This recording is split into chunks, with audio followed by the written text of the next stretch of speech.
Well, hello, and welcome to the weekend update video here on Driving with Kevin. First and foremost, guys, happy Veterans Day to all my subscribers and non-subscribers alike. Military service, thank you for your service. Thank you for everything you do. It's very, very much appreciated. So let's jump into the weekend, guys. So last week on my weekend update video, I talked to you guys about the fact that I was interviewing for a different position at a different company, and I don't want to go into details still because I don't really have any additional information. The interview was supposed to be on Wednesday. The interviewer called me, rescheduled it for Friday morning. It went really, really well. And part of the process is the very, very last step before the offer is, and I know this because he told me this, is that they ask you to do a ride along.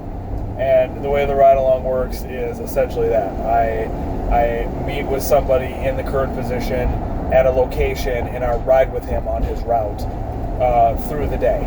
And I did that on Saturday, and I'm telling you that because it affected my Ubering this weekend. So that occurred on Saturday morning. I had to meet him at 5:30 at his first stop of the day, so as a result, I only Ubered on Friday night until about 10:30.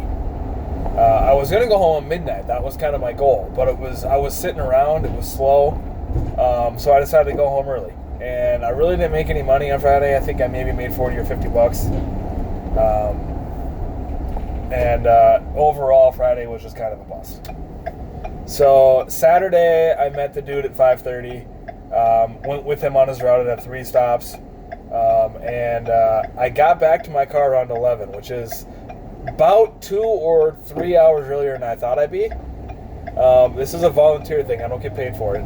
It's just to verify that I understand the job, I know what it is, and it's something that I feel like I can do, which it is. So I was happy with it. I was very, very happy with how it went. The job was everything I thought it would be. The way that looks does not make sense. So I did that on Saturday morning, and then I went home and I tried to take a nap, and I just couldn't sleep. I tried. I'm not a person that takes naps. I don't sleep in the middle of the day. That's just not something I can do. Unless if I work all night, if I do like a third shift, then I can sleep during the day. That's the only time I can do it. If I have to get up really early after not getting any sleep the night before, I still can't sleep during the day. It's really weird. So I didn't nap. I tried. I laid down for about 2 hours. Didn't sleep. So then I got up and I went out and Ubered for a little bit on Saturday afternoon. Was out for a couple hours. Made okay money. And then went back home for a little bit. Let my dogs run around and got some dinner and whatnot. And then I went back out. And I was really tired, guys. I was on the live stream falling asleep. And so you guys couldn't see that because I had the face cam off. But I was having a hard time staying awake even on the stream. So I went home, and sometimes I get like a Monster Energy drink or a Red Bull to kind of get me push through the night. I don't think that would have done anything for me on Saturday night. I was trying to Uber until bar closed on 4 hours of sleep, which really is not very smart. So I went home. I went home around 11:30 or 12, and I stayed in, and I fought the urge. Even though we were at like a 5.8 or 5.9 surge, I stayed home. And the reason why I stayed home is because I looked at the Rider app. In the middle of that 5.8 or 5.9, not a single driver was moving. And that told me that nobody was requesting rides during that surge. So it would have been a waste of my time to go out. So I ended up staying in. And then Sunday I drove a little bit into Butte, and then I headed down to Cedar Rapids. I had to go pick up my wife from the airport. Cedar Rapids was a little nerve-wracking. I only drove for about 2 hours, maybe 2.5, because it didn't go bad. I was pretty steady the entire time, but it was a different market. It was kind of awkward. So I need to study the market more, I think, before I do it again. But overall, I made about $180 this weekend, which is one of the worst weekends I've had in a long time, but it reflects the amount of time I drove, which was significantly less than I usually do. So, yeah. So let's move on to the live streams, guys. I want to talk briefly about the live streams. So prior to me doing my stream on Saturday, so let's backtrack. Thursday night, I posted a video about live streams and about how I saw your personal driver, who's based out of the Bay Area, was being attacked by Uber for his channel. They essentially asked him to take his channel down. I mean, they had provisions that didn't actually involve taking the channel down, but essentially that's what they wanted. So I announced that I wasn't sure what I was going to do. I wanted to change the way I did things, etc., etc., but I didn't know at that time what I was going to do. And I got a lot of feedback. Some feedback said, keep doing what you're doing, everything's fine, or wait until Uber says something to you. Some feedback said, you know, I don't want you to lose your money, I don't want you to lose your income you get from Uber, so maybe stop the live streams. Some said, keep doing it, but modify the way you do it. I probably had equally as many responses that said keep doing it as I did ones that said don't do it anymore. So I ended up deciding to continue, but I was going to change it. And I posted a video on Saturday morning where I detailed how I was going to do my streams differently. And what I decided was that when I had passengers in the car, I was going to pause the stream. And I did that the first ride, and then I didn't do it again. I switched to just muting it. The big issue that Uber has is, number one, referral codes, and number two, faces and conversations being captured on camera and streamed. So I had the face cam turned off, and I muted it when passengers were in the car. So neither one of those were an issue. So that's what I'm going to do going forward. And not only that, guys, I did a live stream Saturday, and I did a live stream Sunday, and I limited them both to about an hour and a half. So going forward, hour and a half long streams. It's going to be muted when there's passengers in the car. I turn the comments off. And that's not so that you guys can't talk, it's so that there's no risk that the passengers in the car can see the chat. So, and most of that was because of where I had the phone positioned. If I'm in my vehicle or I get the phone mount on my wife's vehicle figured out, I will go back to leaving comments on.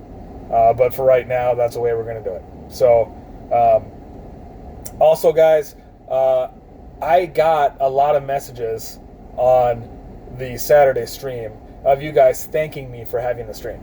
So I realized that you guys watching the streams, you guys like those. And you guys get a lot of value out of those. And that's part of the reason why I'm going to continue. I'm just going to modify it. I don't think I'm on Uber's radar as far as my channel goes, at least not that I know of. And if I am, I think my material is very informative, and I'm not negative on Uber. I've actually had a lot of trolls on my channel who think I work for Uber because I'm so positive on Uber. But I don't work for Uber, I promise you. I don't work for Lyft. I just don't have any reason to be negative. So, and I'm trying to bring the positivity to the rideshare space as opposed to negativity like everybody else. So, but yeah. So that's what we're going to do going forward, guys.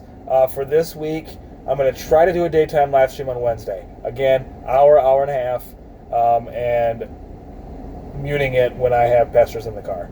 Wednesday live streams, though, really aren't that busy, but I get a lot of viewers, and that's part of the reason why I want to do it. I get a lot of interaction with you guys. Gives you guys a chance to ask me questions. And then I will do a normal live stream on Saturday as well. So, and by the new normal now is, again, hour and a half, muting when passengers are in the car, etc., etc. So, but that's going to do it. As far as my job situation goes, again, I'm not really going to go into detail because I don't have an offer yet. I was told on Friday that the step that I did on Saturday is the very last step before an offer was to come. So now I'm just kind of waiting. So, but I kind of can't wait to start it because I really enjoyed the experience that I had on Saturday. So, in any regard, guys, Uber, Lyft on. Be safe out there. Like, subscribe, comment below if you're new. Welcome. I am at 260 subscribers, or 257 to be exact. But I'm sure by the time people watch this, I'll be at 260. So, thank you, guys. I never thought that I would get to 50, and I'm at 260. So, thank you guys a lot. It means a lot to me that you guys find my content relevant enough to continue to subscribe. Not only subscribing, but sticking with it and not unsubscribing or, whatever. I got a lot of interactions from my posts. I tell you this every week, guys. I enjoy the interaction. Guys, my contact information is below in the description. My Facebook, my email, and my Zello username if you guys use Zello or you want to use Zello to interact with me. Feel free to add me on any platform, guys. I don't have my Twitter in there because I don't really use Twitter, but if you guys want my Twitter, let me know. I'll give it to you. Go ahead and add me below, guys. I welcome it. That's a good, quick, easy, convenient way to talk to me. And continue to leave comments on my videos because I do respond to every comment. So take it easy, guys. Uber, Lyft on. Be safe out there. And I'll see you guys later this week. Peace out.